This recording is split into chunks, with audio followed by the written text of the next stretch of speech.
আল্লাহ রাব্বুল আলামিন বলেন, ইয়াবনা আদামা, হে আদম সন্তান, লাউ বালাগাত যুনুবুকা আনানাস সামাই, তোমার গুনাহ যদি আসমানের কিনারা পর্যন্ত পৌঁছে যায়, সুম্মাস্তাগফারতানি, তারপর তুমি আমি আল্লাহর কাছে ইস্তেগফার করো, ক্ষমা চাও, তাহলে আল্লাহ রাব্বুল আলামিন বলেন, গফারতু লাকা ওয়ালা উবালি, আমি আল্লাহ তারপরেও তোমাকে ক্ষমা করে দিব।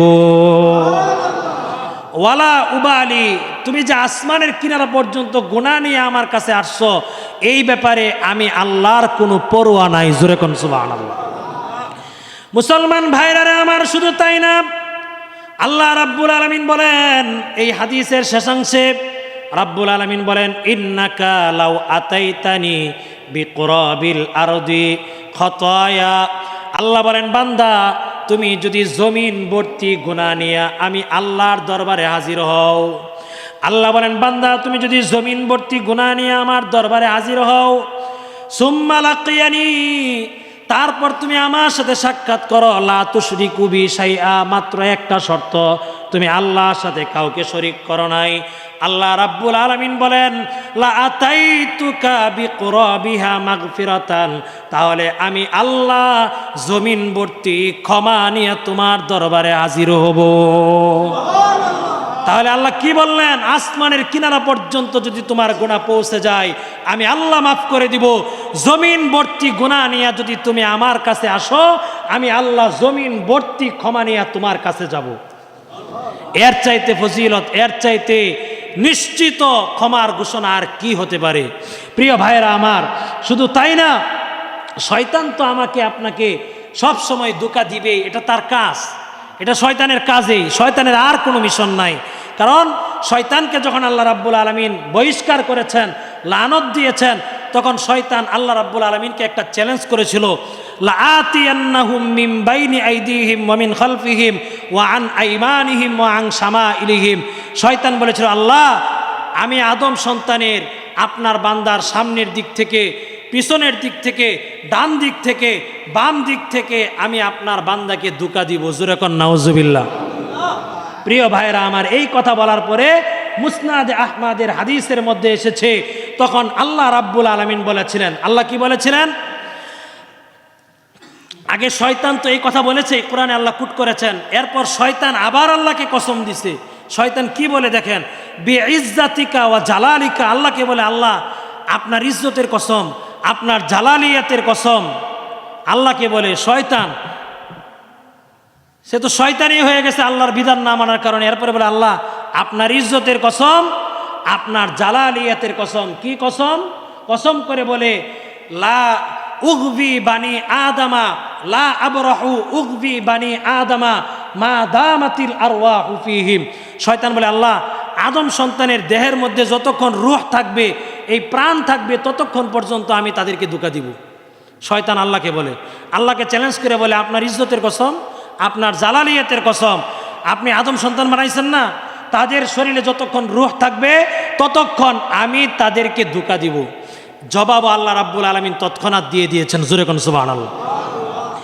আল্লাহ রাব্বুল আলামিন জবাব দিয়েছেন, বিইজ্জাতি ওয়া জালালি লা আবরাহু আগফিরু লাহুম মাস্তাগফারুনি।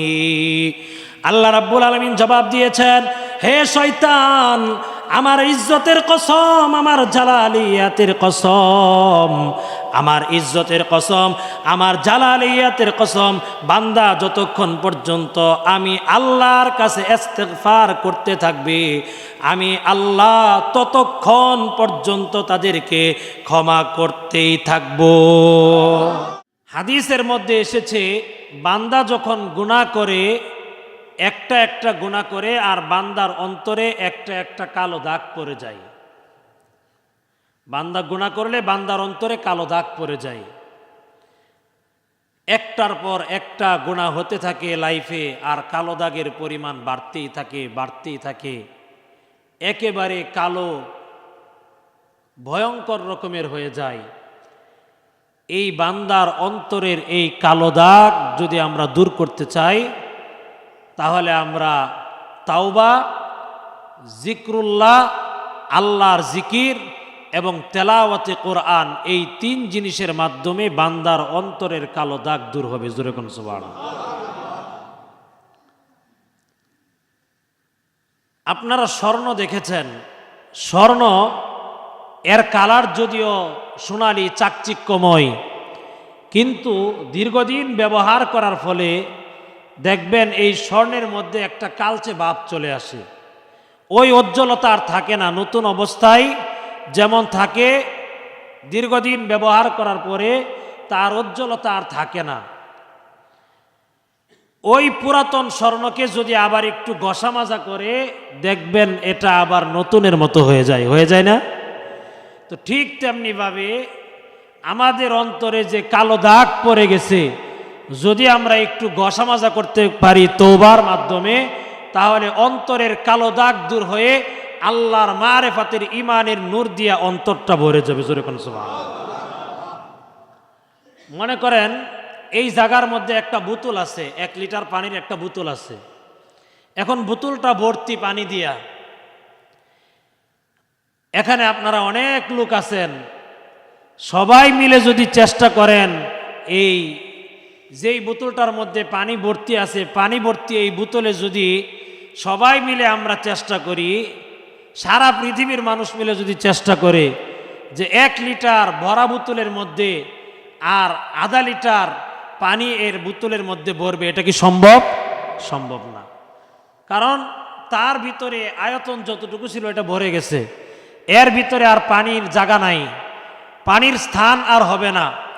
ঠিক তেমনিভাবে গুনাহ করতে করতে আমাদের অন্তরটা কালো দাগ দিয়া একবারে ভরপুর হয়ে গেছে। হাদিসের মধ্যে আসছে, এটা আমার বানানো বক্তব্য না, হাদিসের মধ্যে এসেছে, বান্দা গুনাহ করতে করতে তার অন্তরে কালো দাগ পড়ে যায়।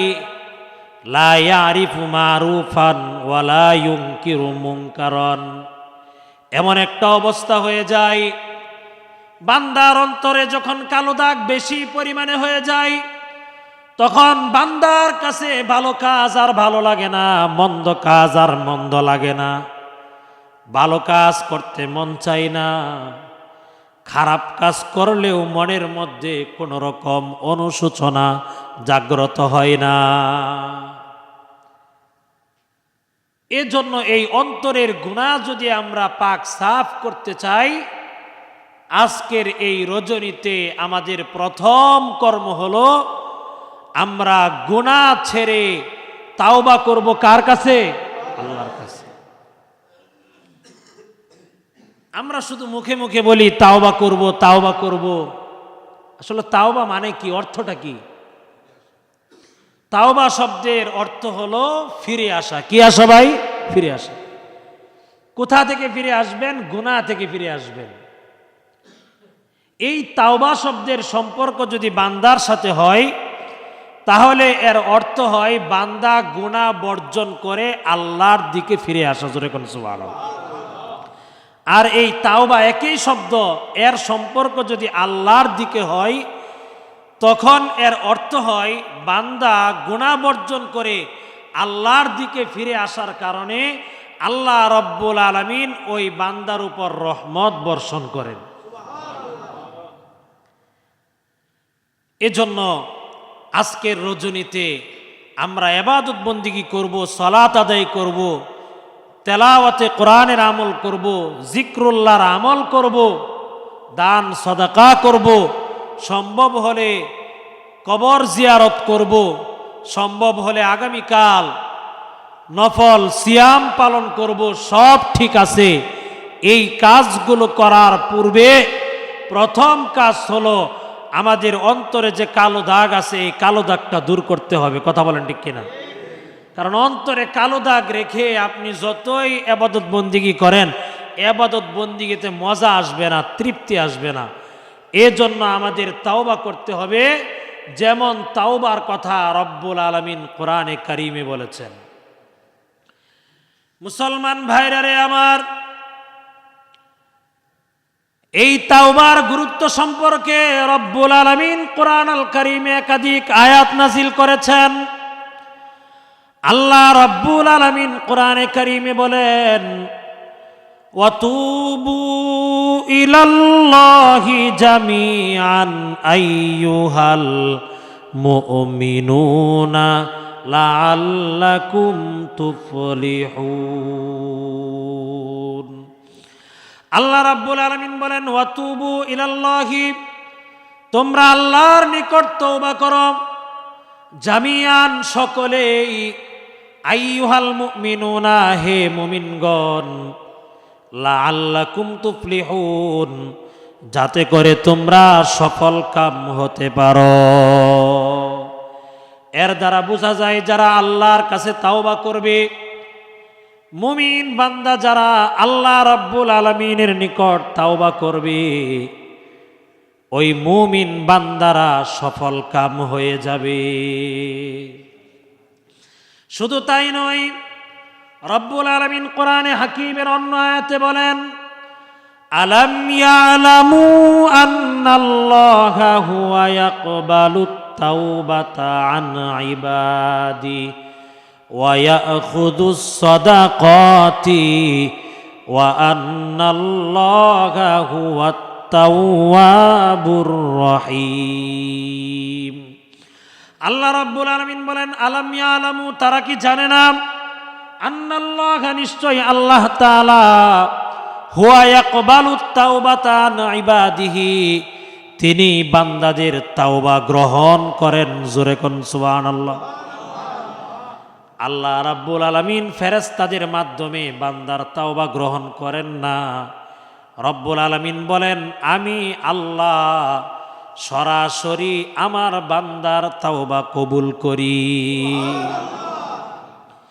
শুধু আল্লাহ রাব্বুল আলামিন আমাদের তাওবা কবুল করেন এতটুকু না, রব্বুল আলামিন বলেন, ওয়া ইয়াখুযুস সাদাকাতি, এবং আল্লাহ রাব্বুল আলামিন বান্দার সদকা গ্রহণ করেন।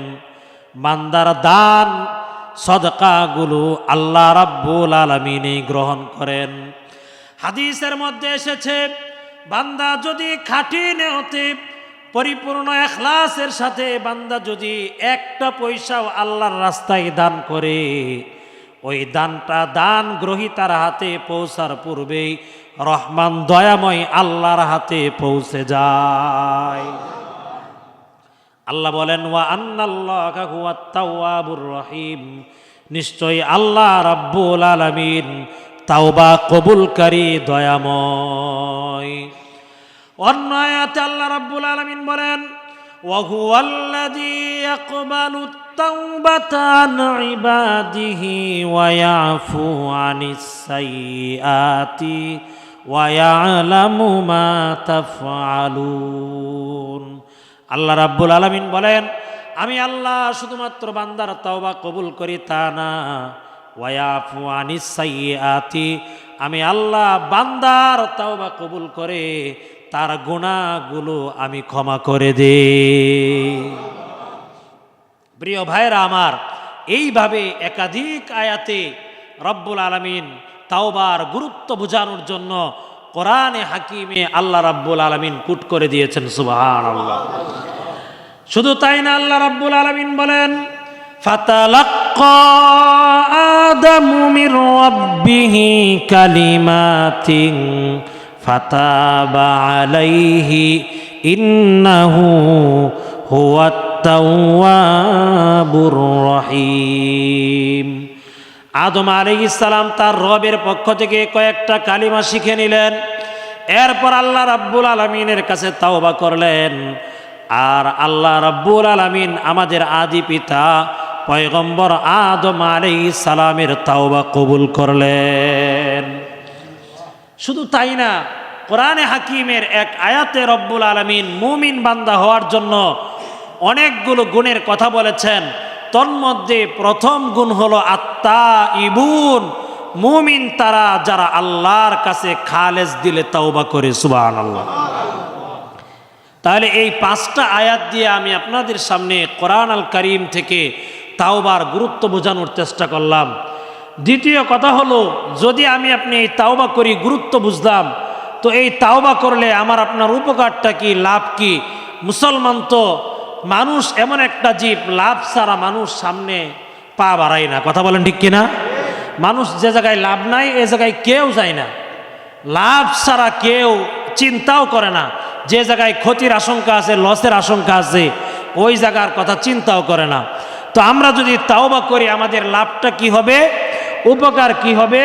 আল্লাহ রাব্বুল আলামিন কোরআনে বলেন, অসুবিধা হচ্ছে আপনাদের? আল্লাহ রাব্বুল আলামিন বলেন তওবার লাভ, উপকার, তাওবা না করার পরিণতি, এই তিনটা জিনিস কোরআন থেকে বুঝিয়ে এরপর আমরা তাওবাটা কেমনে করতে হবে এর দৃষ্টান্ত পেশ করে ইনশাআল্লাহু তাআলা আজকের রাতের ইবাদতের সংক্ষিপ্ত কথা বলে আমরা আলোচনা শেষ করব। রব্বুল আলামিন আমাদের এই মজমাকে ইসলামের জন্য, দ্বীনের জন্য ইখলাসের সাথে আল্লাহ কবুল করেন বলে আমিন। মুসলমান ভাইরা রে আমার, যদি আমরা তাওবা করি আমাদের উপকার কি হবে? রব্বুল আলামিন কোরআনে হাকিমে বলেন, ওয়াল্লাযীনা আমিলুস সাইয়্যাতি সুম্মা তাবু মিন বাদিহা ওয়া আমানু ইন্না রাব্বাকা মিন বাদিহা লাগফুরুর রহিম। আল্লাহ রাব্বুল আলামিন বলেন, ওয়াল্লাযীনা আমিলুস সাইয়্যাতি, যারা মন্দ কাজ করবে, গুনার কাজ করবে, সুম্মা তাবু মিন বাদিহা ওয়া আমানু, তারপর তাওবা করবে, ঈমান আনয়ন করবে। রব্বুল আলামিন বলেন, ইন্না রাব্বাকা মিন বাদিহা লাগফুরুর রহিম, অবশ্যই ওই বান্দার ব্যাপারে আপনার রব অবশ্যই ক্ষমাশীল। রব্বুল আলামিন অন্য আয়াতে বলেন, ইল্লা মান তাবা ওয়া আমানা ওয়া আমিলা আমালান সালিহা ফাউলাইকা ইউবাদদিলুল্লাহু সাইয়্যাতিহিম হাসানাত ওয়া কানাল্লাহু গফুরার রহিমা।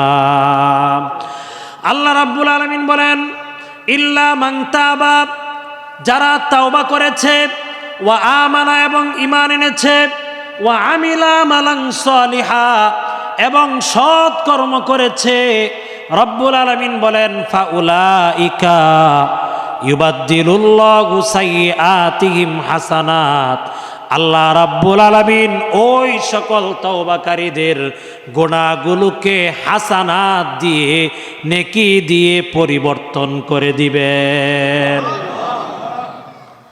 মুসলমান ভাইরা রে আমার, শুধু আল্লাহ রাব্বুল আলামিন আমাদের নেকিগুলো, আমাদের বদিগুলোকে, আমাদের পাপ কর্মগুলোকে তাওবা করলে নেকি দ্বারা চেঞ্জ করে দিবেন এতটুকু না, রাব্বুল আলামিন অন্য আয়াতে বলেন, ফাউলাইকা ইয়াদখুলুনাল জান্নাতা, যারা তাওবা করবে, ঈমান আনবে, রব্বুল আলামিন তাদেরকে চিরস্থায়ী জান্নাতে প্রবেশ করাবে। এই যে আপনারা এই জায়গার মধ্যে কোরআনুল কারীমের আয়াতগুলো শ্রবণ করতেছেন, তর্জমা শুনতেছেন, কোরআনুল কারীমের এক একটা আয়াত যদি শ্রবণ করেন, কোরআনুল কারীমের এক একটা অক্ষর যদি আপনি শ্রবণ করেন, রব্বুল আলামিন আপনার আমলনামায় কম পক্ষে 10 গুণ নেকি লিখে দিবেন। কোন সন্দেহ আছে? কোনো সন্দেহ নাই। কোরআনের মজলিসে বসলে ঈমান যিনি বাড়ায়া দেন তিনি কে? অযথায় কিস্সা কাহিনী, গল্প গুজব করে কোনো লাভ আছে? কোনো লাভ নাই। এখন তো ওয়াজের জগৎ, কিস্সা গল্প কাহিনীর জগৎ, যে যত গল্প বলতে পারে সে তত বড় বক্তা। কি বলেন, ঠিক আছে না?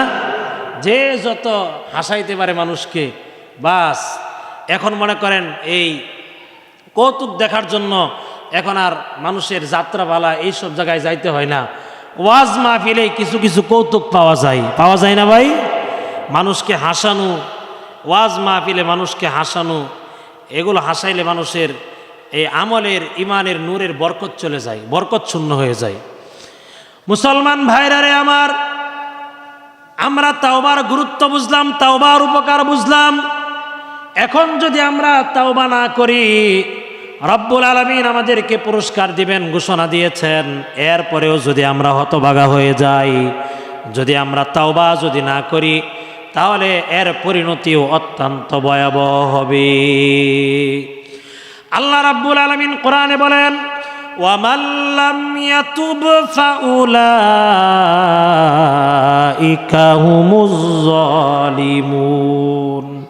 আল্লাহ বলেন, যারা তাওবা করবে না ওই সকল লোক হলো জালেম। যারা তাওবা করবে না তারা জালেম। এটা কি আমার কথা না আল্লাহর কথা? আমরা কি জালেম হতে চাই?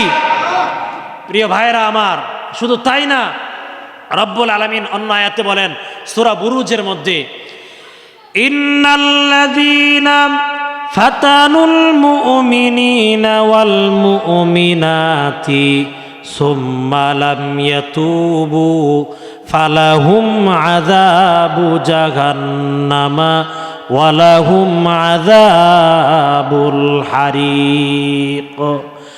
আল্লাহ রাব্বুল আলামিন বলেন, যারা তাওবা না করবে ফালাহুম আযাবু জাহান্নামা, তাদের জন্য রয়েছে জাহান্নামের শাস্তি, ওয়ালাহুম আযাবুল হারিক, এবং তাদের জন্য রয়েছে আগুনের শাস্তি। জাহান্নামের শাস্তি এবং আগুনে দগ্ধ হওয়ার শাস্তি।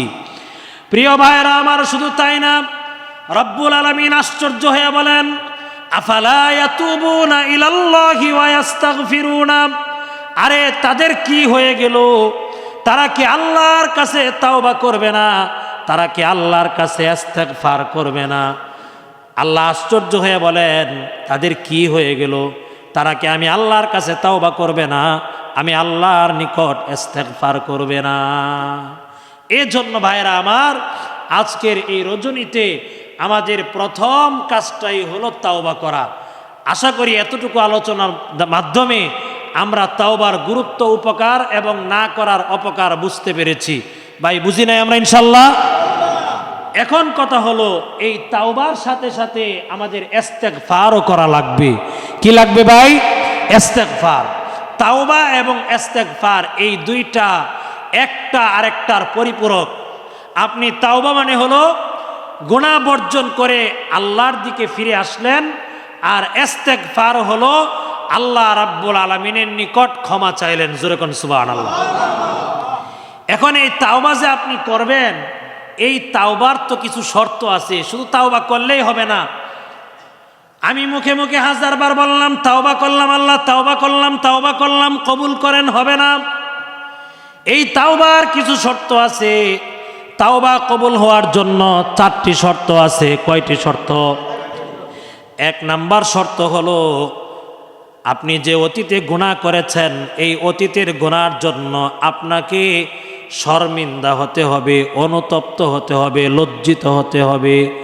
আপনার অন্তরে নাদামাতের ভাব আসতে হবে, নাদামাত আসতে হবে, অন্তরে লজ্জা আসতে হবে। আল্লাহ, এই গুনাহ করা আমার ঠিক হয় নাই, আমি যে গুনাহ করছি এই গুনাহ করা আমার জন্য উচিত হয় নাই। এই লজ্জিত অনুশোচনা আমাদের অন্তরে আসতে হবে, 1 নাম্বার।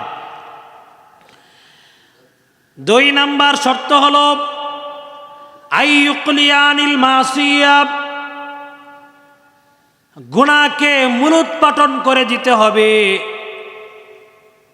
আপনি যে গুনাহর জন্য তওবা করতেছেন এবং আপনার লাইফে যত গুনাহ আছে, আপনার দৃঢ় সংকল্প করতে হবে আপনি ভবিষ্যতে এই গুনাহ আর কখনোই আপনি করবেন না। গুনার মূল উপড়ে ফেলতে হবে একেবারে, গুনার মূল রাখা যাবে না। আপনি লজ্জিত হইলেন 1 নাম্বার। 2 নাম্বার হলো এই গুনার মূল উৎপাটন করে দিতে হবে, অর্থাৎ নগদ তৎক্ষণাৎভাবে আপনার গুনাহ ছেড়ে দিতে হবে। এমন না আজকের রাত্রে তওবা করলাম, এমন তওবা করলেন আচ্ছা রমজানের আর 15 দিন আছে, তাহলে প্রথম রোজা থেকে আমি একেবারে শাহজালাল ইয়ামিনী রহমতুল্লাহ আলাইহি হয়ে যাব। এই তওবা আল্লাহর দরবারে কবুল হবে না। তওবার 2য় শর্ত হলো নগদ গুনাহ ছেড়ে দিতে হবে। নগদ কি করতে হবে ভাই? গুনাহ ছাইরা দিতে হবে। যে মজলিসে তওবা করবেন এই মজলিসে গুনার মূলোৎপাটন করে দিতে হবে। 3 নাম্বার শর্ত হলো আল্লাহ ইয়াউদা ইলাইহি আবাদা, ভবিষ্যতে এই গুনার দিকে আপনি আর ফিরতে পারবেন না, ভবিষ্যতে এই গুনাহ আপনি আর করতে পারবেন না। চতুর্থ আরেকটা শর্ত হলো গুনাহ যদি বান্দার হকের সাথে হয়, ভালো করে বুঝছেন। আপনার গুনাহটা যদি বান্দার হকের সাথে সম্পর্কিত হয়, তাহলে এই 3 শর্ত তো লাগবেই। এই 3 শর্তর পরে অতিরিক্ত চতুর্থ শর্ত হলো, যেই বান্দার হক আপনি নষ্ট করেছেন ওই বান্দার হক তাকে ফেরত দিতে হবে। যদি দিতে না পারেন তাহলে তার কাছ থেকে ক্ষমা চাইতে হবে, ক্ষমা নিতে হবে। ক্ষমা চাইলে হবে না, ক্ষমা আদায় করে নিতে হবে। মনে করেন এক ব্যক্তির কাছ থেকে এক ব্যক্তি 5,000 টাকা ঘুষ নিল। এখন এই ব্যক্তিকে মৃত্যুর আগে বলে, ভাই তোমার সাথে তো আমি অনেক লেনদেন করছি, মাফ কইরা দিও। হবে না, এই 5,000 টাকা তাকে ফেরত দিতে হবে। যদি ফেরত দিতে না পারেন তাহলে উল্লেখ করে তার কাছ থেকে ক্ষমা চাইতে হবে। তোমার কাছ থেকে 5,000 টাকা অবৈধভাবে আমি গ্রহণ করেছিলাম, দেওয়ার সামর্থ্য নাই, আমাকে মাফ করে দাও। একটা উদাহরণ দিলাম। বান্দার হক আমি কয়টা নষ্ট করছি এটা তো আমি জানি, কি বলেন, ঠিক আছে না? আপনি কয়টা নষ্ট করছেন এটা আপনি জানেন। যার অন্তরের খবর নিজেই জানে যে আমি জীবনে বান্দার হক কত নষ্ট করছি। বান্দার হক আদায় না করে মসজিদে সেজদা দিতে দিতে যদি কপালের খাল উঠে যায়, এরপরেও ইবাদতের সওয়াব আপনি পাইবেন, আপনি সেজদার সওয়াব পাইবেন, কিন্তু বান্দার হক যে আদায় করলেন না এটা মাফ হবে না। কথা বলেন ঠিক কিনা? এজন্য এই 4 শর্ত মেনটেন করে আজকে আমাদেরকে তওবা করতে হবে। মুসলমান ভাইরা রে আমার, এই তওবার সাথে আমাদের ইস্তেগফার করা লাগবে। রব্বুল আলামিন কোরআনে হাকিমে বলেছেন ওয়াস্তাগফিরিল্লাহ। আল্লাহ বলেছেন তুমি আল্লাহর নিকট ইস্তেগফার করো, আমি আল্লাহর নিকট ইস্তেগফার করো। এই আয়াতের মধ্যে একটা সূক্ষ্ম ইঙ্গিত আছে।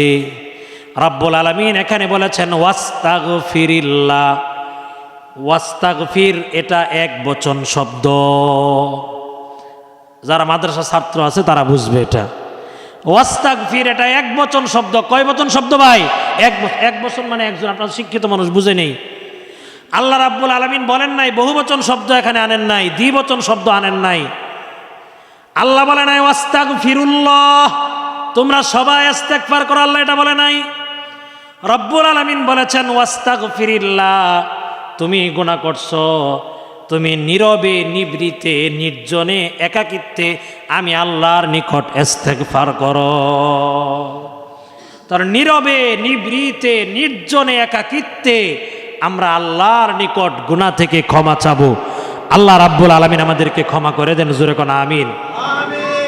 প্রিয় ভাইয়েরা আমার, শুধু তাই না, এই ইস্তেগফারের গুরুত্ব বুঝাতে গিয়ে আল্লাহ রাব্বুল আলামিন কোরআন আল কারীমের মধ্যে সূরা নাসরের মধ্যে আল্লাহ রাব্বুল আলামিন আয়াত নাজিল করেছেন। আল্লাহ রাব্বুল আলামিন বলেন ফাসাব্বিহ বিহামদি রাব্বিকা ওয়াস্তাগফিরহু ইন্নাহু কানা তাওয়াবা।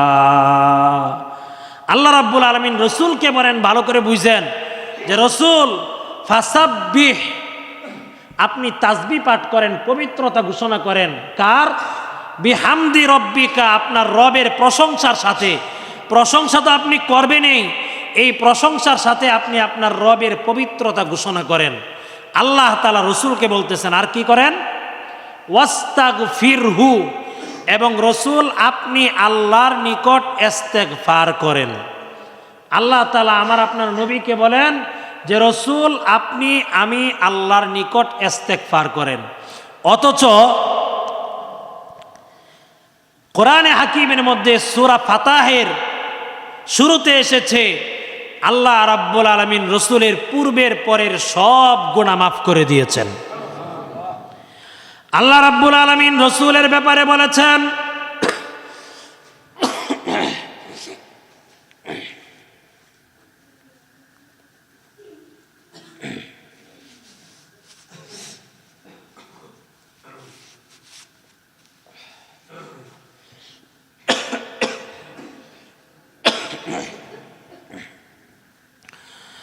আল্লাহ রাব্বুল আলামিন রাসূলের ব্যাপারে বলেছেন, ইন্না ফাতাহনা লাকা ফাতহাম মুবিনা লিয়াগফিরা লাকাল্লাহু মা তাকদ্দামা মিন যামবিক ওয়া মা তাআখার।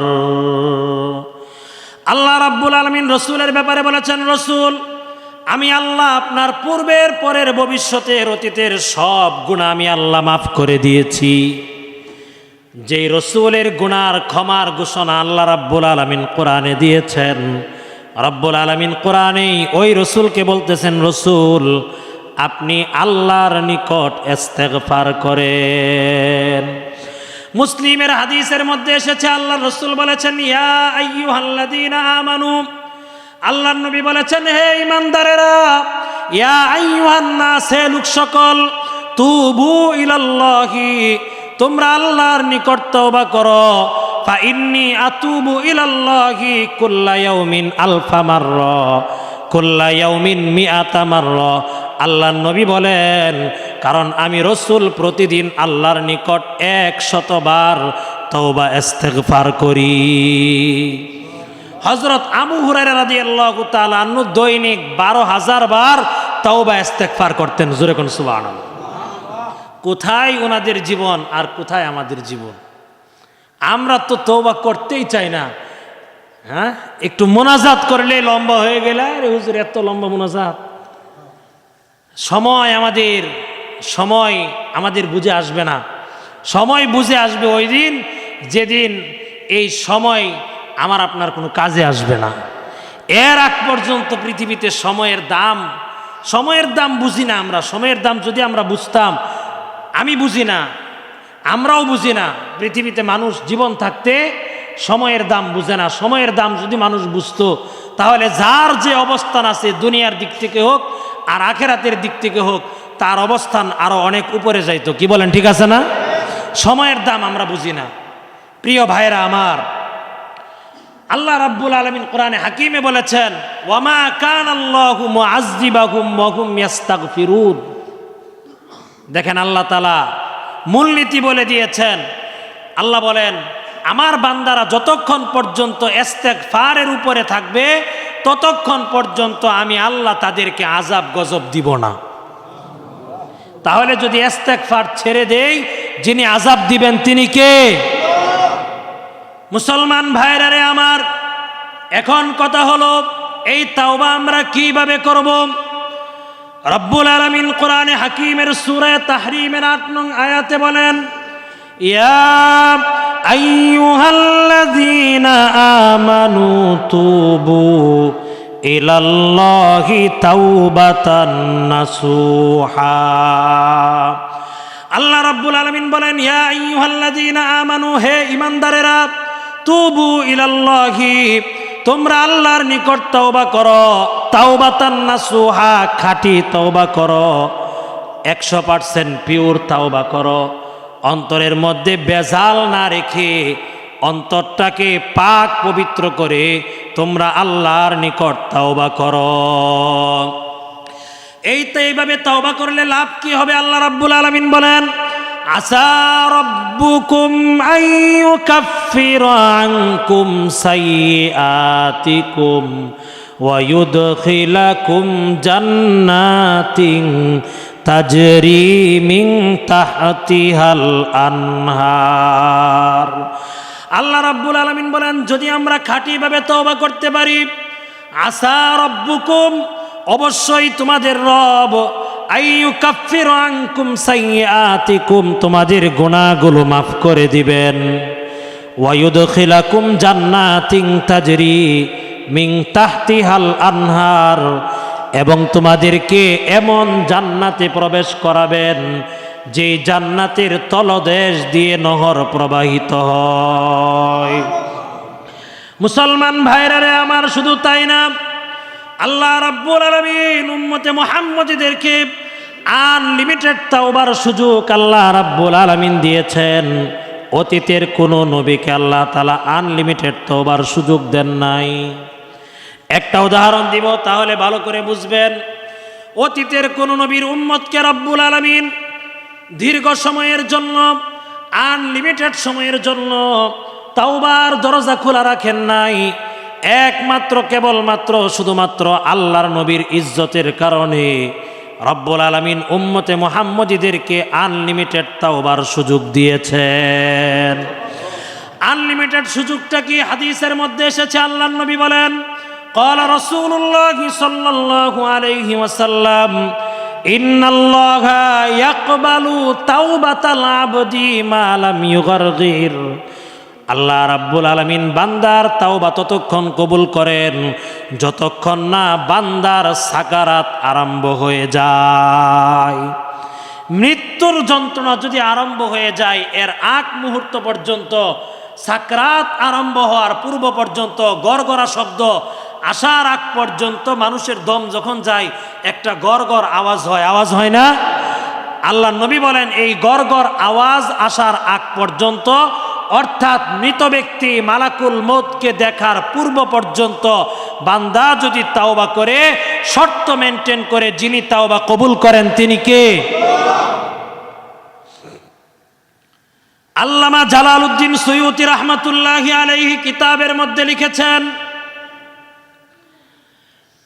কিয়ামতের 160 বছর পূর্বে পশ্চিম দিগন্তে সূর্য উদিত হওয়ার পূর্ব পর্যন্ত রব্বুল আলামিন উম্মতে মুহাম্মদীর তওবা কবুল করবেন।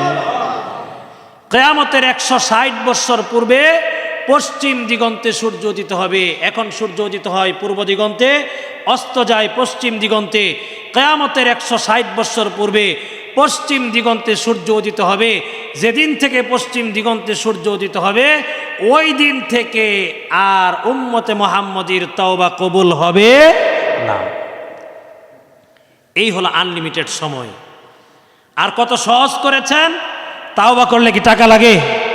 আর মনে হয় লাগে, বড়ডুবা মানুষের মনে হয় লাগে। তাওবা করলে টাকা লাগে না? শরীরের কোনো অঙ্গ কেটে ফেলতে হয় এমন কিছু না। হাসতেছেন আপনারা। অথচ পূর্ববর্তী নবীদের উম্মতের অনেক তাওবা এমন ছিল, তাদের শরীরে নাপাক লাগলে যে জায়গায় নাপাকি লাগতো ওই অংশ কেটে ফেলতে হতো। কত কঠিন তাওবা ছিল। শুধু তাই না, কোরআনে হাকিমের মধ্যে ঘটনা এসেছে, আমি ঘটনা বলবো না। মূসা আলাইহিস সালাম রব্বুল আলামিনের কাছে গিয়েছিলেন তুর পাহাড়ে তাওরাত কিতাব আনার জন্য, কথা বলার জন্য। ওয়া কাল্লামাল্লাহু মূসা তাকলিমা। মূসা আলাইহিস সালাম ওনার ভাই হারুন আলাইহিস সালামকে রেখে গিয়েছিলেন, বনি ইসরাইলকে তিহ নামক ময়দানে রেখে গিয়েছিলেন। ফিরে এসে দেখেন অনেক বনি ইসরাইলরা আল্লাহ রাব্বুল আলামিনের একত্ববাদকে ছেড়ে দিয়ে গরুর পূজা শুরু করে দিয়েছে। কোরআনে হাকিমের মধ্যে সূরা তাহার মধ্যে এর বিস্তারিত ঘটনা এসেছে। আল্লাহ রাব্বুল আলামিন এই বনি ইসরাইল জাতি যারা আল্লাহ রাব্বুল আলামিনকে ভুলে গিয়ে গরুর বাছুরের পূজা শুরু করেছে, গোবৎসের পূজা শুরু করেছে, আল্লাহ রাব্বুল আলামিন তাদের তাওবা দিয়েছেন, এরা নিজেরা নিজেদেরকে হত্যা করতে হবে। এই অপরাধের তওবা হলো নিজেরা নিজেদেরকে হত্যা করতে হবে। কত কঠিন তওবা! কি মনে করেন, এখানে একটা মোমবাতি জ্বালায়া যদি আপনাকে বলা হয় একটু আঙ্গুলটা এদিক থেকে এদিকে নেন, নিবেন না তো? একটা ব্লেড দিয়া যদি আপনাকে বলে একটু কাইটা দেই, হ্যাঁ, চোখ বন্ধ করে এইভাবে তাকায় থাকবে মানুষ ভয়ে, আতঙ্কে।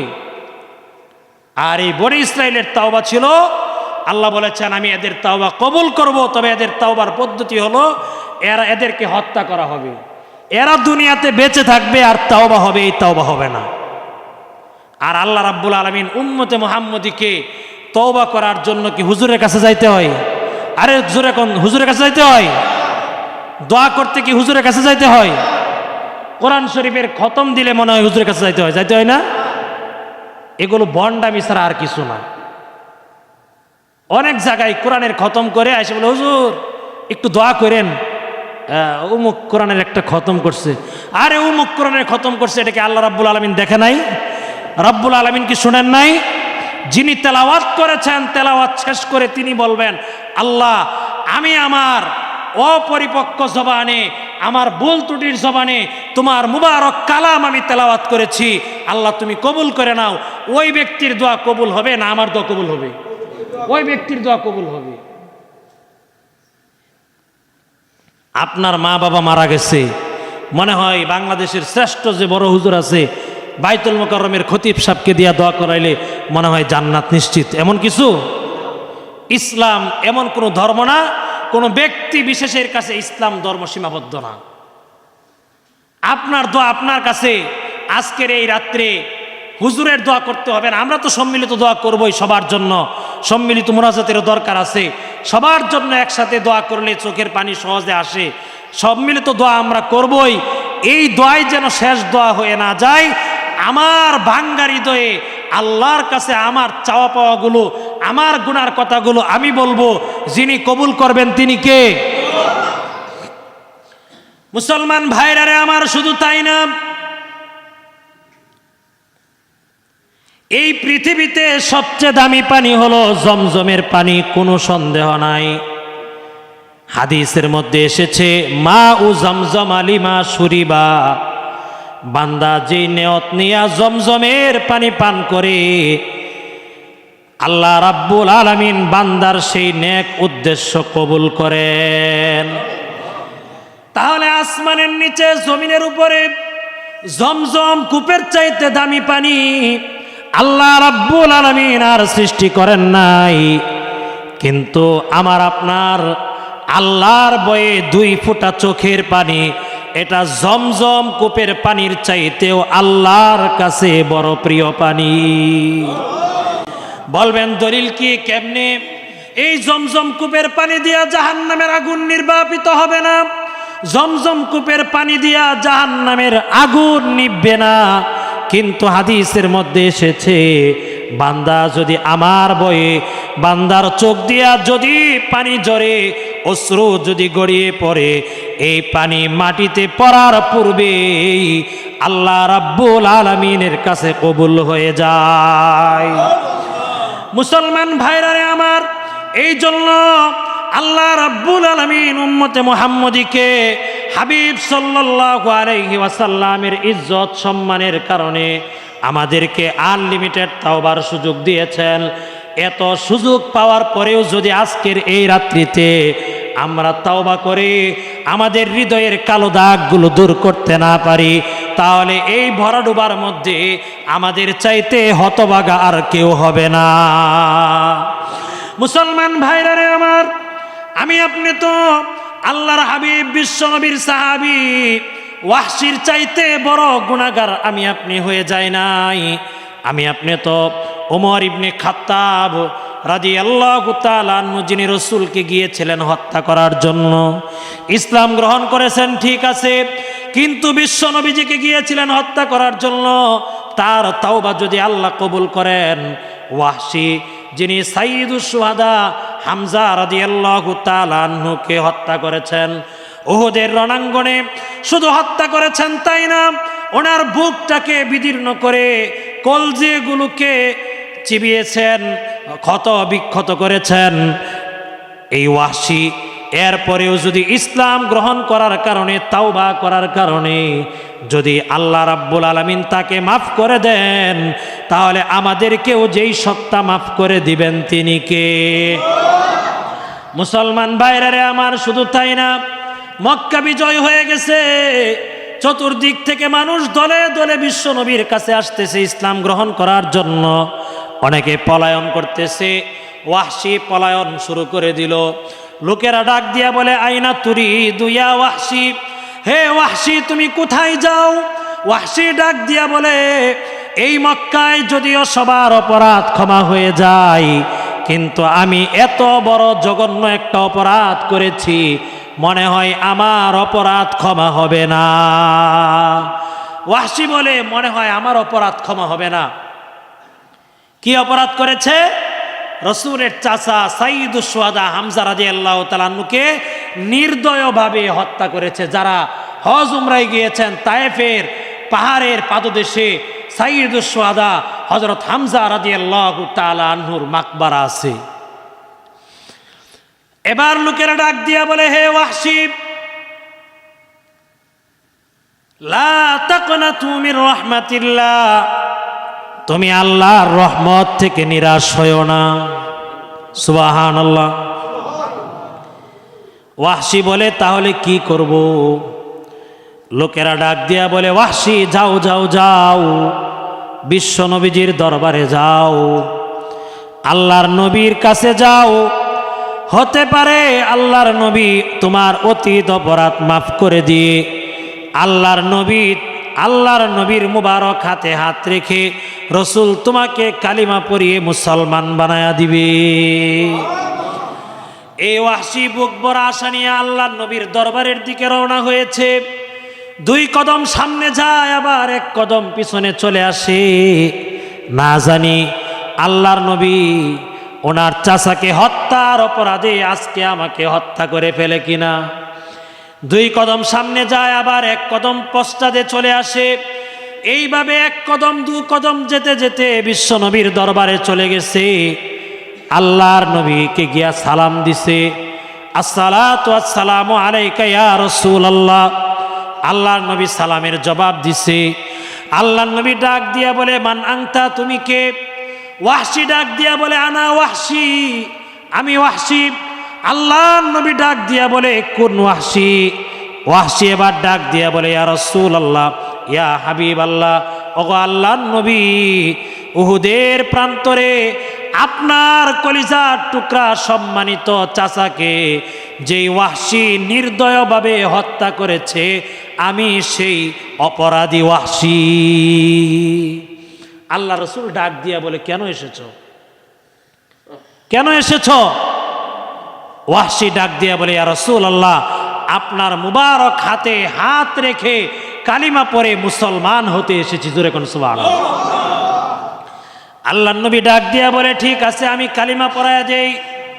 রসুলের উহুদের রণাঙ্গনে ওনার চাচার লাশটা ওনার চোখের সামনে ভেসে উঠছে। ক্ষত বিক্ষত কলিজাটা ওনার চোখের সামনে দৃশ্যমান হয়ে গেছে। আল্লাহর নবী বলেন, ওয়াহশী, কালিমা পড়ায়া দেই, তুমি মুসলমান হয়ে যাও, চলে যাও। ওয়াহশী ডাক দিয়া বলে, ইয়া রাসূলুল্লাহ, ইন্নী উরিদু আন উসলিমা ওয়ালাকিন লা উসলিমু হাত্তা আসমা কালামাল্লাহ। ওয়াহশী ডাক দিয়া বলে, ওগো আল্লাহর নবী, আমি ইসলাম গ্রহণ করার জন্য এসেছি, তবে যতক্ষণ না আপনার জবানে আল্লাহর কালামে, আপনার জবানে যতক্ষণ না আমার অপরাধের ক্ষমার ঘোষণা না শুনবো, ততক্ষণ পর্যন্ত আমি ইসলাম গ্রহণ করব না। আল্লাহর নবীর সামনে দরদাম শুরু করে দিছে। আশ্চর্য ঘটনা। ওয়াহশী বলে, ততক্ষণ পর্যন্ত আমি মুসলমান হব না যতক্ষণ না হাত্তা আসমা কালাম আল্লাহ, আল্লাহর কালামে, অর্থাৎ এই কোরআনে, আল্লাহর কালামে আপনার জবানে, অর্থাৎ রসুলের মুখ দিয়া আল্লাহর কালামে আপনার জবানে যতক্ষণ না আমার গুনার ক্ষমার ঘোষণা না শুনবো, ততক্ষণ পর্যন্ত আমি মুসলমান হব না। জোরে কোন সুবহানাল্লাহ। আমি আপনি হলে কি করতাম? হ্যাঁ, আমার চাচারে হত্যা করছো এত নির্দয়ভাবে, আবার তুমি ইসলাম গ্রহণ করবে, আমি বলছি তুমি কালিমা পড়ো, মুসলমান হয়ে যাও, আবার তুমি শর্ত মেনটেন করতেছো, শর্ত আরোপ করতেছো যে যতক্ষণ না আল্লাহ তাআলা আয়াত নাজিল করবে ততক্ষণ পর্যন্ত যতক্ষণ না আয়াত নাজিল করবে ততক্ষণ পর্যন্ত ইসলাম গ্রহণ করবে না। মুসলমান ভাইরারে আমার, এবার আল্লাহ রাব্বুল আলামিন আয়াত নাজিল করে দিলেন। তৎক্ষণাৎ আয়াত আল্লাহ নাজিল করে দিলেন, ওয়াল্লাযীনা লা ইয়াদউনা মা'আল্লাহি ইলাহান আখারা ওয়ালা ইয়াকতুলুনান নাফসাল্লাতী হারামাল্লাহু ইল্লা বিল হাক্কি ওয়ালা ইয়াজনুন। এবার আল্লাহ রাব্বুল আলামিন আয়াত নাযিল করলেন, ওয়াল্লাযীনা লা ইয়াদউনা মা'আল্লাহ, যারা আল্লাহর সাথে অন্য কাউকে ইলাহ হিসাবে ডাকবে না। আমি আমার আলোচনার শেষ প্রান্তে চলে এসেছি। আল্লাহ রাব্বুল আলামিন আয়াত নাযিল করলেন, যারা আল্লাহ রাব্বুল আলামিনের সাথে কাউকে ইলাহ বলে ডাকবে না, এই পৃথিবীতে আল্লাহর সাথে কাউকে ইলাহ হিসাবে, জীবনদাতা হিসাবে, বিধানদাতা হিসাবে, রিজিকদাতা হিসাবে, ইবাদত পাওয়ার যোগ্য হিসাবে আল্লাহর সাথে কাউকে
ডাক দিয়া বলে এই কথা।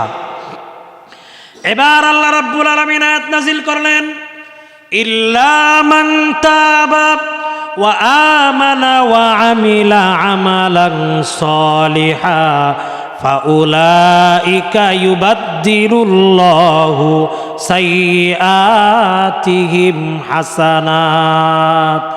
এবার আল্লাহ রাব্বুল আলামিন আয়াত নাজিল করলেন, ইল্লা মান তাবা, তবে যারা তাওবা করেছে, ওয়া আমানা, ঈমান এনেছে, ওয়া আমিলা আমালান সলিহা, এবং সৎ কর্ম করেছে, ফাউলাইকা ইউবাদদিলুল্লাহু সাইয়্যাতিহিম হাসানাত, আল্লাহ রাব্বুল আলামিন তাদের গুনাহগুলোকে নেকি দ্বারা পরিবর্তন করে দিবেন। এবার ওয়াহশী ডাক দিয়া বলে, এটা ওয়াহশীর শানে নাজিল হয়েছে, অর্থাৎ হে ওয়াহশী, তুমি যদি এখন তাওবা করো, যদি ঈমান আনো, আর যদি তৃতীয় শর্ত নেক আমল করো, তাহলে অতীতে তোমার যত গুনাহ হয়েছে আল্লাহ তাআলা তোমার অপরাধ মাফ করে দিবেন এবং তোমার গুনাহগুলোকে নেকি দ্বারা পরিবর্তন করে দিবেন। আমি আপনি তো সুবহানাল্লাহ বলছি, খুশি হয়েছি, ওয়াহশী খুশি হয় না। ওয়াহশী বলে, ইয়া রাসূলুল্লাহ, ইন্নী আরা ফীহি শারতান, আমি তো আল্লাহর এই কথার মধ্যেও আরেকটা শর্ত খুঁজে পাই। জোরে কোন সুবহানাল্লাহ। রাসূল বলে, কি শর্ত? ওয়াহশী ডাক দিয়া বলে, আল্লাহ বলছেন যারা তওবা করছে, ঈমান আনছে, নেক আমল করছে, রাসূল আমি তো আপনার সামনে আছি, তওবা করতে পারবো, আপনার হাতে হাত রেখে ঈমানও আনতে পারবো, তবে আমি এতটুকু হায়াত পাবো কিনা এই গ্যারান্টি তো নাই। এই গ্যারান্টেড কে হবে যে আমাকে হায়াত দেওয়া হবে? আমি তো নেক আমল করতে পারবো, এই গ্যারান্টি তো নাই। আল্লাহ তো তিনটার কথা বলছেন, তওবা, ঈমান এবং নেক আমল। তো আমি তওবা করতে পারবো, ঈমানও আনতে পারবো, কিন্তু নেক আমল করতে পারবো, এই গ্যারান্টি তো নাই। তাহলে কি আল্লাহ তাআলা আমাকে ক্ষমা করবেন না? সাথে সাথে আল্লাহ রাব্বুল আলামিন আয়াত নাজিল করে দিলেন। জোরে কোন সুবহানাল্লাহ। আল্লাহ রাব্বুল আলামিন আয়াত নাজিল করলেন, ইন্নাল্লাহা লা ইয়াগফিরু আন ইউশরাকা বিহি ওয়া ইয়াগফিরু মা দুনা যালিকা লিমান ইয়াশা। আল্লাহ আয়াত নাজিল করলেন, আমি আল্লাহ, আমার যে বান্দারা আমি আল্লাহর সাথে শরীক করবে না, আমি আল্লাহ যার ব্যাপারে চাই তাকে তার সব অপরাধ মাফ করে দিব। ওয়াহশী ডাক দিয়া বলে, ইয়া রাসূলুল্লাহ, ইন্নী আরা ফীহি শারতান, আমি তো এই কথার মধ্যেও একটা শর্ত খুঁজে পাই। আল্লাহ নবী বলেন, কি শর্ত? ওয়াহশী ডাক দিয়া বলে, আল্লাহ বলছেন লিমান ইয়াশাউ, আল্লাহ তাআলা যার ব্যাপারে চান, আল্লাহ তাআলা যদি আমার ব্যাপারে না চান, জোরে কন্না সুবহানাল্লাহ। দেখেন কি অবস্থা। ওয়াহশী ডাক দিয়া বলে যে, ইয়া রাসূলুল্লাহ, যদি আল্লাহ বলছেন যার ব্যাপারে চান, আল্লাহ যদি আমার ব্যাপারে না চান, আমি তো সাইয়্যিদুশ শুহাদা হামজা রাদিয়াল্লাহু তাআলা আনহুকে হত্যা করছি, যদি আল্লাহ তাআলা আমার ব্যাপারে না চান তাহলে কি হবে? আল্লাহ রাব্বুল আলামিন তো শুনতেছেন। এবার আল্লাহ রাব্বুল আলামিন চতুর্থ আয়াত নাজিল করে দিলেন, জোরে কোন সুবহানাল্লাহ। এবার আল্লাহ রাব্বুল আলামিন আয়াত নাজিল করলেন, কুল ইয়া ইবাদিয়াল্লাযীনা আসরাফু আলা আনফুসিহিম লা তাকনাতু মির রাহমাতিল্লাহ ইন্নাল্লাহা ইয়াগফিরুয যুনুবা জামিআ ইন্নাহু হুয়াল গফুরুর রহিম। এবার আল্লাহ রাব্বুল আলামিন আয়াত নাযিল করলেন, কুল নবী আপনি বলে দিন, ইয়া ইবাদিয়াল্লাযীনা আসরাফু, হে আমার ওই সকল বান্দারা যারা গুনাহ করতে করতে নিজেদের উপর জুলুম করেছ। ভালো করে বুঝেন, এই আয়াত কিন্তু আমাদের ক্ষেত্রে 100% মিলে গেছে। আল্লাহ বলেন, হে আমার ওই সকল বান্দারা যারা গুনাহ করতে করতে নিজেদের উপর জুলুম করেছ, লা তাকনাতু মির রাহমাতিল্লাহ, তোমরা আল্লাহর রহমত থেকে নিরাশ হয়ো না। ইন্নাল্লাহা ইয়াগফিরুয যুনুবা জামিআ, আল্লাহ রাব্বুল আলামিন তোমাদের সব অপরাধগুলো মাফ করে দিবেন। আল্লাহ বললেন, ইন্নাল্লাহা, নিশ্চয়ই আল্লাহ তাআলা, ইয়াগফিরু, মাফ করে দিবেন, আয-যুনুবা, গুনাহসমূহ, জামিআ, সব গুনাহ। এই কথা বলার সাথে সাথে ওয়াহশী বলে, ইয়া রাসূলুল্লাহ, বেয়াদবি মাফ করবেন, অনেক কথা বলে ফেলেছি, আসলে আপনাকে কষ্ট দেওয়ার জন্য বলি নাই, নিশ্চিত হওয়ার জন্য, আমি যে অনেক বড় অপরাধী, আল্লাহকে আমাকে মাফ করবে কিনা নিশ্চিত হওয়ার জন্য আপনার সামনে অনেক ইসরার করে ফেলেছি, অনেক বেয়াদবি করে ফেলেছি। ইয়া রাসূলুল্লাহ, আমাকে মাফ করে দেন। আপনার মুবারক হাতটা আপনি একটু সামনে বাড়ান না। আল্লাহর নবী হাত বাড়িয়েছেন। আল্লাহর নবীর মুবারক হাতে হাত রেখে ওয়াহশী কালিমা পড়ে মুসলমান হয়ে পড়ে নিছে, লা ইলাহা ইল্লাল্লাহু মুহাম্মাদুর রাসূলুল্লাহ। প্রিয় ভাইরা আমার, তাহলে ওয়াহশীকে যদি আল্লাহ রাব্বুল আলামিন মাফ করে দিতে পারেন, জিনা করছে, গুনাহ করেছে, অপরাধ করেছে, শিরিক করেছে, অন্যায়ভাবে হত্যা করেছে, নির্দয়ভাবে হামজা রাদিয়াল্লাহু তাআলা আনহুকে শহীদ করেছে, সেই ওয়াহশীকে যদি রাসূল বিনা শর্তে যদি ক্ষমা করে দিতে পারেন, তাহলে আল্লাহ রাব্বুল আলামিন কি আমাদেরকে ক্ষমা করতে পারেন না? প্রিয় ভাইরা আমার, শুধু তাই না, আরেকটা উদাহরণ, এরপরে আলোচনা শেষ, অসুবিধা হচ্ছে আপনাদের? আরেকটা উদাহরণ, 1 ঘন্টা হয়নি তো এখনো, হ্যাঁ? আরেকটা উদাহরণ তিরমিজি শরীফের হাদিসের মধ্যে এসেছে, কম বয়ান করলে আমার ভালো। তিরমিজি শরীফের হাদিসের মধ্যে এসেছে, যেহেতু আপনারা অপেক্ষা করেছেন আধা ঘন্টা, যদি কমপক্ষে 1 ঘন্টা 5-10 মিনিট যদি বয়ান না হয়, এত দীর্ঘ সময় অপেক্ষা করলেন, আসলে তো এটা হইল না, হ্যাঁ? সম্মানিত হাজিরিন, তিরমিজি শরীফের হাদিসের মধ্যে এসেছে 2496 নাম্বার হাদিস। ভাই যায়েন না কেউ, শেষ করে দিব একেবারেই সংক্ষিপ্ত। তিরমিজি শরীফের 2496 নং হাদিসের মধ্যে এসেছে, বনি ইসরাইলে এক পাপাচারী যুবক ছিল। এটা তিরমিজির হাদিস, এটা গল্প কাহিনী না। যার নাম ছিল, হাদিসের মধ্যে এসেছে কিফলুন, যার নাম ছিল কিফল। এই ব্যক্তি জীবনে এমন কোনো অপরাধ নাই যে অপরাধ এই ব্যক্তি করে নাই। জীবনে যত অপরাধ হতে পারে, আমি তো আমার ব্যাপারে বলতে পারি, আমার জীবনে এমন কোনো গুনাহ নাই যেটা আমি করি নাই। যার যার খবর তো নিজে জানে। তো এই কিফল নামক এই যুবক জীবনে এমন কোনো গুনাহ নাই যা সে করে নাই। কিন্তু আল্লাহ রাব্বুল আলামিন কাকে কিভাবে হেদায়েত দিবেন, এটা একমাত্র যিনি জানেন তিনি কে? হেদায়েত দেওয়ার মালিক কে? পৃথিবীর কারো হাতে হেদায়েত নাই। হেদায়েত দেওয়ার মালিক কে? আমি আপনি চেষ্টা করতে পারবো, হেদায়েত দিতে পারবো? আল্লাহ বলেই দিয়েছেন, ইন্নাকা লা তাহদি মান আহবাবতা ওয়ালাকিন্নাল্লাহা ইয়াহদি মান ইয়াশা।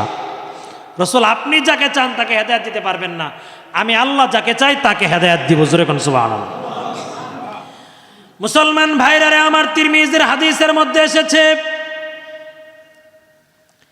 এই কিফল নামক যুবক জীবনে এমন কোনো গুনাহ বাকি নাই যা সে করে নাই। তার কাছে একবার এক যুবতী মহিলা তার কাছে আগমন করলো, অর্থের অভাবে, অভাবের তাড়নায়, ক্ষুধার যন্ত্রণায়। কিফলকে আইসা বলে, কিফল আমাকে কিছু ঋণ দাও। যেহেতু কিফল অর্থ সম্পদশালী ছিল, হাদিসের মধ্যে আসছে কিফল ডাক দিয়া বলে, ঋণ দিতে পারবো না, তবে তুমি যদি আমার সাথে শয্যা সঙ্গিনী হও, আমার সাথে যদি তুমি বেড শেয়ার করো, তাহলে তোমাকে 60 দিনার দিয়া দিব, মাংনা 1 টাকাও দেওয়া লাগবে না, ফেরত দিতে হবে না। অর্থাৎ গুনাহের সুযোগ চেয়েছে। এই মহিলা এতই অভাবে ছিল, এতই ক্ষুধার যন্ত্রণায় ছিল যে এই মহিলা ভালো ছিল, পুতপবিত্র ছিল, তার সতীত্ব ঠিক ছিল, কিন্তু অভাব তো কিছুই মানে না। অভাবের তাড়নায় এই ভালো মহিলাও খারাপ হয়ে গেছে।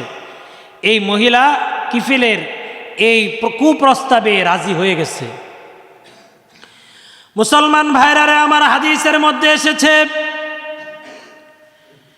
এই কিফল যখন তার কুকর্ম করার জন্য প্রস্তুতি নিল, এই অবস্থায় এই যুবতী কন্যা থরথর করে কাঁপতে লাগলো, চোখ দিয়া অশ্রু ঝরতে লাগলো।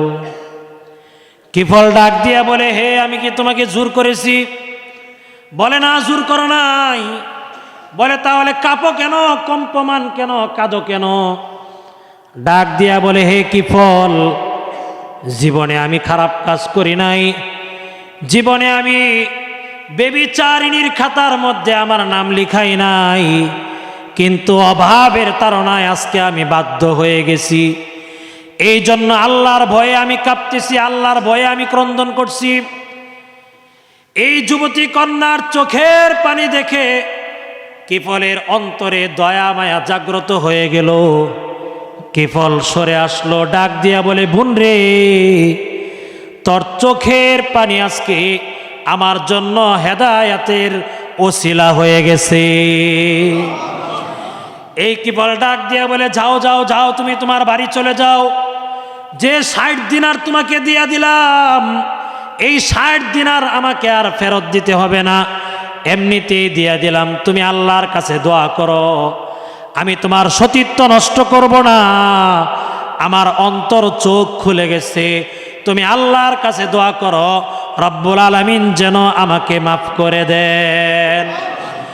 মুসলমান ভাইরারে আমার, এই মহিলা চলে গিয়েছে। ওই রাত্রেই আল্লাহ রাব্বুল আলামিন মালাকুল মউত পাঠায়া দিছে কিফলের কাছে। কিফলের মৃত্যু হয়ে গেছে। সারা এলাকার সবাই জানে কিফল পাপাচারী ছিল, জীবনে কোনো ভালো কাজ করে নাই, কিন্তু এই রাত্রে সে যে একটা ভালো কাজ করেছে, তাওবা করেছে, এটা তো কেউ জানে না। সে এবং ওই নারী ব্যতীত আর কেউ জানে না। মুসলমান ভাইরারে আমার, আল্লাহ রাব্বুল আলামিন এটা কিভাবে জানাবেন? হাদিসের মধ্যে এসেছে অলৌকিকভাবে কিফলের দরজার মধ্যে রব্বুল আলামিন লিপিবদ্ধ করে দিয়েছেন, ইন্নাল্লাহা কদ গফারা লিল কিফলি, নিশ্চয়ই আল্লাহ রাব্বুল আলামিন কিফলকে ক্ষমা করে দিয়েছে। সকালবেলা এলাকার লোক গেছে, গিয়া দেখে তার দরজার মধ্যে অলৌকিকভাবে যে লেখা এই দেশে চলে না, এত সুন্দর করে লেখা আছে এই জায়গার মধ্যে, ইন্নাল্লাহা কদ গফারা লিল কিফলি, নিশ্চয়ই আল্লাহ তাআলা কিফলকে ক্ষমা করে দিয়েছেন। প্রিয় ভাইরা আমার, সেই আল্লাহ এখন আছে না নাই? কিন্তু আমরা যদি চাওয়ার মতো চাইতে পারি, গুনাহ মাফের মতো যদি আল্লাহর কাছে মাফ চাইতে পারি, যিনি মাফ করে দিবেন তিনি কে? প্রিয় ভাইরা আমার, শুধু তাই না, আমরা গুনাহ থেকে মাফ চাই, তবে সময় চলে গেলে আমাদের অবস্থা হলো ফেরাউনের মতো। রাগ করেন না, আমি উদাহরণ দেওয়ার জন্য বলতেছি। বলবেন ফেরাউনের মতো, এর মানে কি? বলবে হুজুর আমাদেরকে ফেরাউন বলছে। আরে ভাই, আমি আপনাদেরকে ফেরাউন বলবো কেন? তাফসিরে মাযহারির মধ্যে এসেছে, ফেরাউনকে কিন্তু আল্লাহ রাব্বুল আলামিন প্রায় 300 বছর সুযোগ দিয়েছিল। কয়শো বছর? 300 বছর, কম না। এই 300 বছর সে আল্লাহর উপর ঈমান আনে নাই, বরং কি করছে, এই 300 বছর সে বলেছে ক্বালা আনা রব্বুকুমুল আলা, আমি তো হলাম সবচেয়ে বড় রব। জুরে কর নাউজুবিল্লাহ। সর্বশেষ কি হয়েছে, সমুদ্রের মধ্যে যখন ডুবে গেছে, তাফসিরে মাযহারির মধ্যে এসেছে, এই ফেরাউন যখন সমুদ্রে নিমজ্জিত হয়ে যাচ্ছে, নাক দিয়ে মুখ দিয়ে কান দিয়ে যখন পানি ভিতরে প্রবেশ করতেছে, মৃত্যুকে যখন সে সামনে দেখতেছে, অল্প সময়ের ব্যবধানে পানিতে ডুবে সে মৃত্যুবরণ করবে। কোরআনে হাকিমের মধ্যে এসেছে, তখন কিন্তু ফেরাউন বলতে চেয়েছিল, যেই রবের উপর মূসা ঈমান এনেছেন, যেই রবের প্রতি বনি ইসরাইল ঈমান এনেছেন, আমিও সেই রবের প্রতি ঈমান আনলাম। এই কথা বলার চেষ্টা করেছিল, বলতে পারে নাই। মুসলমান ভাইরা আমার, কেন বলতে পারে নাই?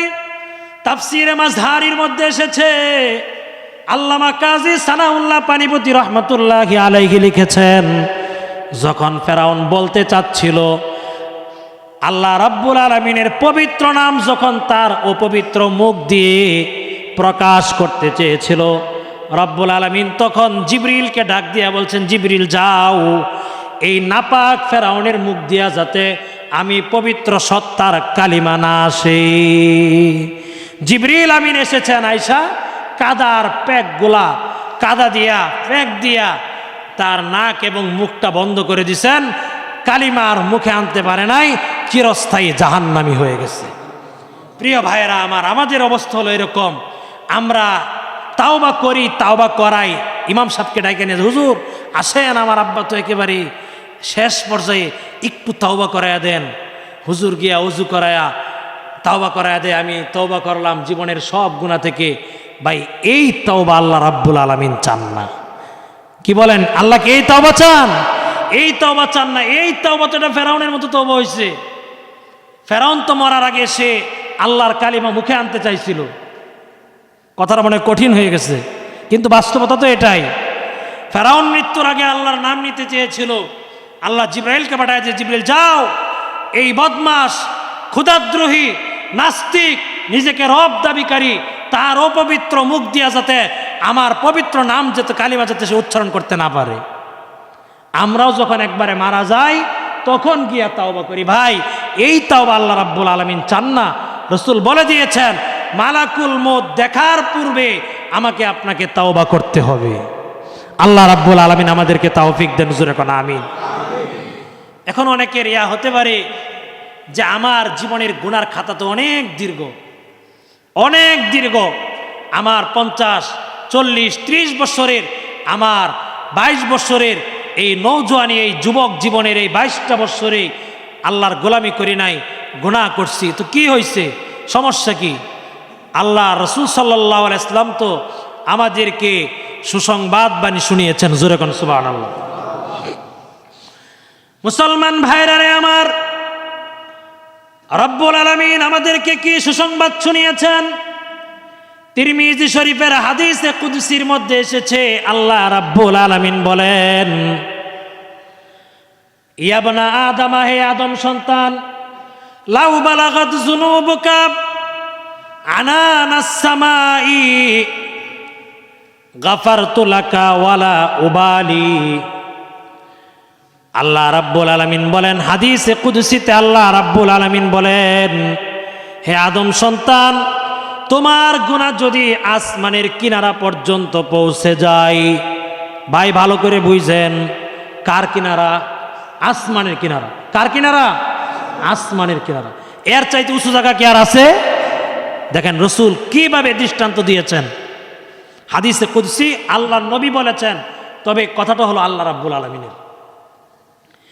আল্লাহ রাব্বুল আলামিন বলেন, ইয়া বনা আদামা, হে আদম সন্তান, লাউ বালাগাত যুনুবুকা আনানাস সামাই, তোমার গুনাহ যদি আসমানের কিনারা পর্যন্ত পৌঁছে যায়, সুম্মাস্তাগফারতানি, তারপর তুমি আমি আল্লাহর কাছে ইস্তেগফার করো, ক্ষমা চাও, তাহলে আল্লাহ রাব্বুল আলামিন বলেন, গফারতু লাকা ওয়ালা উবালি, আমি আল্লাহ তারপরেও তোমাকে ক্ষমা করে দিব।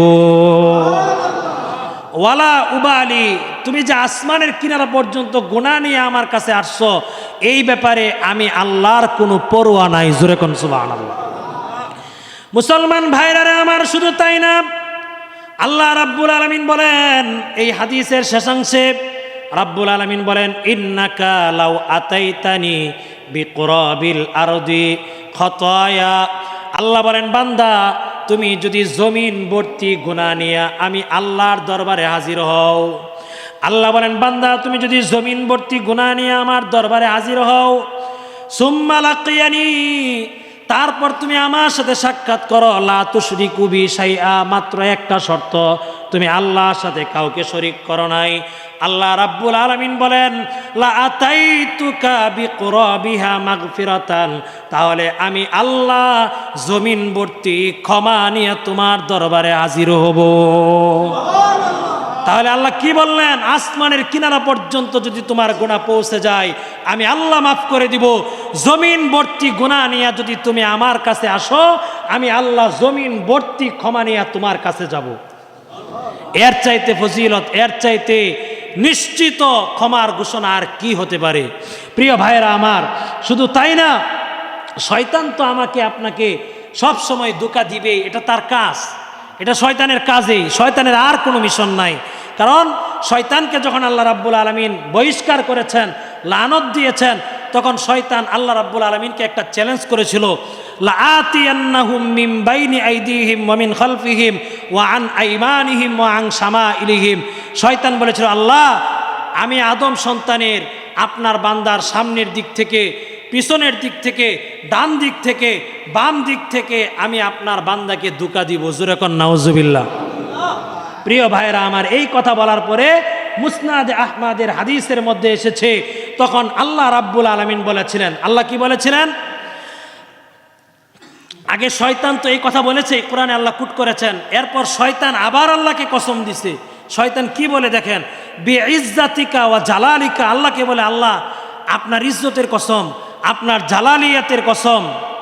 আল্লাহকে বলে শয়তান, সে তো শয়তানই হয়ে গেছে আল্লাহর বিধান না মানার কারণে। এরপরে বলে আল্লাহ আপনার ইজ্জতের কসম, আপনার জালালিয়াতের কসম। কি কসম? কসম করে বলে লা উগবি বানি আদামা লা আবরাহু উগবি বানি আদামা মা দামাতিল আরওয়াহু ফীহিম। শয়তান বলে আল্লাহ আদম সন্তানের দেহের মধ্যে যতক্ষণ রূহ থাকবে, এই প্রাণ থাকবে, ততক্ষণ পর্যন্ত আমি তাদেরকে ধোঁকা দিব। শয়তান আল্লাহকে বলে, আল্লাহকে চ্যালেঞ্জ করে বলে আপনার ইজ্জতের কসম, আপনার জালালিয়াতের কসম, আপনি আদম সন্তান বানাইছেন না, তাদের শরীরে যতক্ষণ রূহ থাকবে ততক্ষণ আমি তাদেরকে ধোঁকা দিব। জবাব আল্লাহ রাব্বুল আলামিন তৎক্ষণাৎ দিয়ে দিয়েছেন। জোরে কোন সুবহানাল্লাহ। আল্লাহ রাব্বুল আলামিন জবাব দিয়েছেন বিইজ্জাতি ওয়া জালালি লা আবরাহু আগফিরু লাহুম মাস্তাগফারুনি। আল্লাহ রাব্বুল আলামিন জবাব দিয়েছেন, হে শয়তান, আমার ইজ্জতের কসম, আমার জালালিয়াতের কসম, আমার ইজ্জতের কসম, আমার জালালিয়াতের কসম, বান্দা যতক্ষণ পর্যন্ত আমি আল্লাহর কাছে ইস্তিগফার করতে থাকবে, আমি আল্লাহ ততক্ষণ পর্যন্ত তাদেরকে ক্ষমা করতেই থাকব। তাহলে কার চ্যালেঞ্জ বড়, শয়তানের চ্যালেঞ্জ না আল্লাহর চ্যালেঞ্জ? শয়তান বলছে রূহ যতদিন থাকবে ততদিন আমি ধোঁকা দিব, আর আল্লাহ বলছে আমার ইজ্জতের কসম, আমার জালালিয়াতের কসম, আমার ইজ্জতের কসম, আমার জালালিয়াতের কসম, আমার বান্দা ইস্তেগফার করতে থাকবে, করতে থাকবে, আমি আল্লাহ আমার বান্দাকে ক্ষমা করতেই থাকবো, করতেই থাকবো। প্রিয় ভাইরা আমার, এর চাইতে ফজিলত আর কি হতে পারে? শুধু তাই না, হাদিসের মধ্যে এসে সর্বশেষ কথা, হাদিসের মধ্যে এসেছে আত্তাইবু মিনাজ জামবি কামাল্লা জামবালা। গুনাহ থেকে তাওবাকারী ব্যক্তির দৃষ্টান্ত হলো যেন তার কোনো গুনাহই করে নাই। জোরে কোন সুবহানাল্লাহ। আমলনামা থেকে একেবারে মুছে দেওয়া হয়। আমি আপনাদেরকে অতীতে বলেছি, ডান কাদের ফেরেশতা হলো আমির, বাম কাদের ফেরেশতা হলো মামুর। আপনি নেক কাজ করতে দেরি, একটা নেক কাজ করতে দেরি হয় না, সাথে সাথে ডান কাদের ফেরেশতা 10 গুণ সওয়াব লিখে দেন। আর যদি কোনো গুনার কাজ আমরা করি তখন এই বাম কাজের ফেরেশতা লিখতে চাই, ডান কাজের ফেরেশতা বলে আমসিক, থেমে যাও, অপেক্ষা করো। যদি তওবা করে লেখার দরকার নাই, আর যদি তওবা না করে গুনাহ করছে একটা, বান্দা লেখাও হবে একটা। জোরে কোন সুবহানাল্লাহ। তাহলে নেক কাজ করলে পক্ষে কয় গুণ? 10 গুণ। আর গুনাহ করলে একবারে এক গুনাহ, লেখাও হয় একটা। প্রিয় ভাইরা আমার, প্রিয় ভাইরা আমার, মাদারিজুস সালিকিনে ইমাম ইবনুল কাইয়িম জাওজি রাহিমাহুল্লাহু তাআলা উনি একটা চমৎকার বর্ণনা এনেছেন। আমি আপনি যখন গুনাহ করি, আসমান জমিন আল্লাহর কাছে ফরিয়াদ করে, আল্লাহ আমার লাগাম ছেড়ে দাও, আমি তাকে ধ্বংস করে দিব। আমি আপনি যখন গুনাহ করি, আসমান জমিন আল্লাহর কাছে ফরিয়াদ করে, আল্লাহ আমার লাগাম ছেড়ে দেন, আমি এদেরকে ধ্বংস করে দেই। তখন আল্লাহ রাব্বুল আলামিন ডাক দিয়া বলেন, কি বলেন? রাব্বুল আলামিন ডাক দিয়া বলেন, ইন কানা আবদাকুম ফাশানুকুম বিহি, হে আসমান জমিন, আমার বান্দা যদি তোমাদের বান্দা হয় তাহলে তোমাদের যা ইচ্ছা তাই করো। আল্লাহ বলেন, বান্দা যদি তোমাদের হয় তাহলে তোমাদের যা মন চাই তা করো। আমরা কার বান্দা? আল্লাহ। মুসলমান ভাইরা রে আমার, আর আল্লাহ রাব্বুল আলামিন বলেন, ওয়া ইন কানা আবদি ফামিন্নি ওয়া ইলাইয়া, আর যদি আমার বান্দা হয় তাহলে এটা আমার ব্যাপার। আমার বান্দা গুনাহ করবে, অপরাধ করবে, এটা আমার ব্যাপার। এই বিষয়ে আসমান জমিন তোমাদের নাক গলানোর কোনো অধিকার নাই। এরপর আল্লাহ রাব্বুল আলামিন বলেন, আবদি ওয়া ইজ্জতি ওয়া জালালি, রাব্বুল আলামিন বলেন, আমার ইজ্জতের কসম, আমার জালালিয়াতের কসম, আমার বান্দা ইন আতানি লাইলান কাবিলতুহু ওয়া ইন আতানি নাহারান কাবিলতুহু, আমার বান্দা গুনাহ করে দিনের বেলায়ও যদি আমি আল্লাহর কাছে আসে তওবা করে, আমি আল্লাহ বান্দার তওবা কবুল করব। আমার বান্দা যদি রাতের বেলায়ও আমার কাছে আসে, আমি আল্লাহ আমার বান্দার তওবা কবুল করব। প্রিয় ভাইয়েরা আমার, দীর্ঘক্ষণ কথা বললাম এই তাওবার ব্যাপারে, কারণ একটাই, আমার আপনার গুনাহ হতে হতে কলবটা একেবারে মরে গেছে। কি বলেন, ঠিক কিনা? এজন্য এই মরা কলব যদি জিন্দা করতে চান, মরা দিল যদি আপনি জীবিত করতে চান, আল্লাহর মারিফত দিয়া যদি ভরপুর করতে চান, ইমানের নূর যদি সিনার মধ্যে ঢুকাইতে চান, একটাই পথ, একটাই মত। আমাদেরকে আজকের এই মুবারক রাতে তাওবা করে আমরা ফিরে যাব কার কাছে? আল্লাহর কাছে।